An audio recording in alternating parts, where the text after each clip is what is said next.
Assalamualaikum warahmatullahi wabarakatuh. Di sini kami dari kelompok 1 ingin mempresentasikan makalah kami tentang macam-macam karakteristik tauhid. Macam-macam karakteristik tauhid dibagi menjadi 5.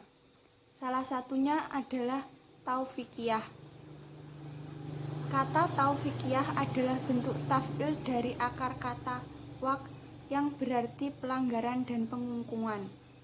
Imbuhan ya berfungsi menisbatkan, begitu pula dengan huruf ta. Jadi kata ini adalah bentuk masdan.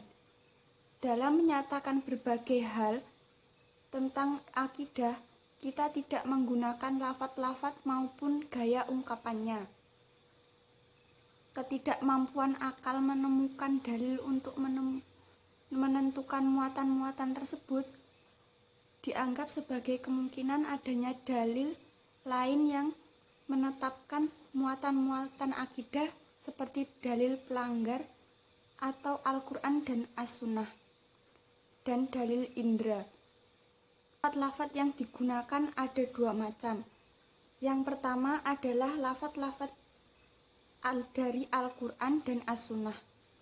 Lafaz-lafaz ini dianggap benar jika ia sesuai dengan makna yang dikehendaki oleh Al-Quran dan As-Sunnah. Yang kedua adalah lafaz-lafaz yang tidak terdapat dalam Al-Quran dan As-Sunnah. Lafaz-lafaz ini ada yang sudah menjadi istilah yang konotasinya terhadap kebenaran bersifat mutlak. Yang selanjutnya adalah ghaibiyah. Ghaibiyah adalah bahwa muatan dari esensi akidah Islam didominasi oleh keimanan kepada hal yang gaib. Yang dimaksud hal yang gaib di sini bukanlah hal gaib versi paranormal atau dukun yang dibatasi pada kegaiban alam jin dan hanya berbau mistis saja. Namun, yang dimaksud istilah menurut Al-Quran dan As-Sunnah adalah yang meliputi semua yang ada di balik alam nyata tetapi tidak bisa dilihat oleh indera manusia, yang sebagaimana telah terangkum dalam prinsip-prinsip dan rukun-rukun iman. Dan yang paling utama tentulah kegaiban Allah Subhanahu wa Ta'ala dengan segala yang terkait dengannya sesuai ketentuan akidah Islam seperti tentang zatnya, asma dan sifatnya, dan lain-lain. Kaidah akidah ghaibiyah ada 8, yakni yang pertama, sesuatu yang tidak dapat diindra bisa diyakini keberadaannya kecuali apabila dikatakan tidak berdasarkan pengalaman masa lalu. Yang kedua, keyakinan.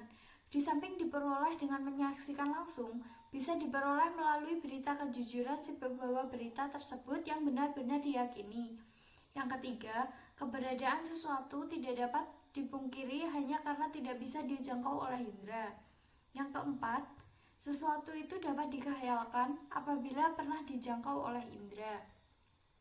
Yang kelima, akal hanya bisa menjangkau hal-hal yang terikat oleh ruang dan waktu. Yang keenam, iman adalah fitrah setiap manusia. Yang ketujuh, kepuasan material di dunia sangat terbatas. Dan yang terakhir, keyakinan tentang hari akhir adalah konsekuensi logis dari keyakinan tentang adanya Allah. Yang selanjutnya adalah sumuliyah. Sumuliyah berasal dari kata syamil yang artinya sempurna atau menyeluruh. Syumuliyatul Islam berarti kesempurnaan Islam yang mencakup semua secara menyeluruh. Artinya, ajaran ini mencakup seluruh dimensi kehidupan manusia. Jadi, cakupan Islam dapat kita lihat dari beberapa dimensi, yakni dimensi waktu, dimensi demografis, dimensi kehidupan. Sumuliyatul Islam meliputi pertama, dimensi waktu. Yang dinamakan dimensi waktu adalah bahwa Islam telah diturunkan Allah Subhanahu wa Ta'ala sejak Nabi Adam hingga mata rantai kenabian ditutup pada masa Rasulullah SAW. Dan Islam bukanlah agama yang hanya diturunkan semasa hidup Rasulullah, tetapi untuk hidup seluruh umat manusia di alam semesta ini. Yang kedua adalah dimensi demografis. Yang dimaksud dimensi demografis adalah bahwa ajaran Islam diturunkan untuk seluruh umat manusia dan seluruh etnisnya, dan bahwa mereka semua sama di mata Allah sebagai ciptaan yang tidak dibedakan satu sama lain. Yang keempat adalah dimensi geografis. Yang dimaksud dimensi geografis di sini adalah bahwa ajaran Islam diturunkan untuk diterapkan di seluruh penjuru bumi. Maka Islam tidak dapat diidentikan dengan kawasan Arab, karena itu hanya tempat lahirnya. Islam tidak mengenal sekat-sekat tanah air, sama seperti tidak mengenal batasan-batasan etnis.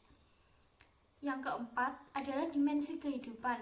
Yang dimaksud dengan dimensi kehidupan adalah bahwa Islam membawa ajaran-ajaran yang terkait dengan seluruh dimensi kehidupan manusia: sosial, ekonomi, politik, hukum, keamanan, pendidikan, lingkungan, dan kebudayaannya. Karakteristik tauhid yang keempat yaitu takamul.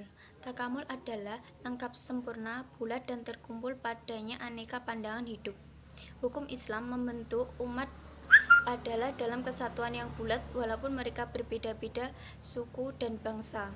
Hukum-hukum Islam walaupun berganti masa, namun ia mempunyai karakter yang utuh, harmonis, dan dinamis. Hukum Islam menghimpun segala sudut dan segi-segi yang berbeda-beda di dalam satu kesatuan. Hukum Islam bersifat elastis, ia meliputi segala bidang dan lapangan kehidupan manusia, permasalahan kemanusiaan.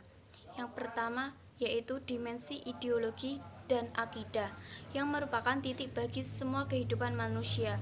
Yang kedua yaitu dimensi politik dan ketatanegaraan, yang bertujuan untuk menciptakan masyarakat yang aman, sentosa, dan sejahtera. Yang ketiga yaitu dimensi sosial dan kemasyarakatan, yang menciptakan hidup rukun semua umat. Yang keempat yaitu dimensi budaya, yang bertujuan untuk menciptakan keagungan dan kemuliaan peradaban manusia. Karakteristik yang kelima yaitu tawazun. Tawazun adalah keseimbangan atau seimbang. Sedangkan menurut istilah, tawazun merupakan sikap seseorang memilih titik yang seimbang atau adil dalam menghadapi suatu persoalan.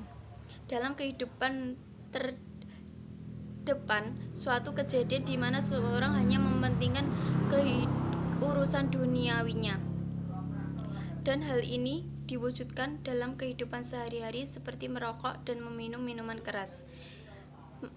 Manusia memiliki 3 dimensi, yaitu jasad, akal, dan rohani.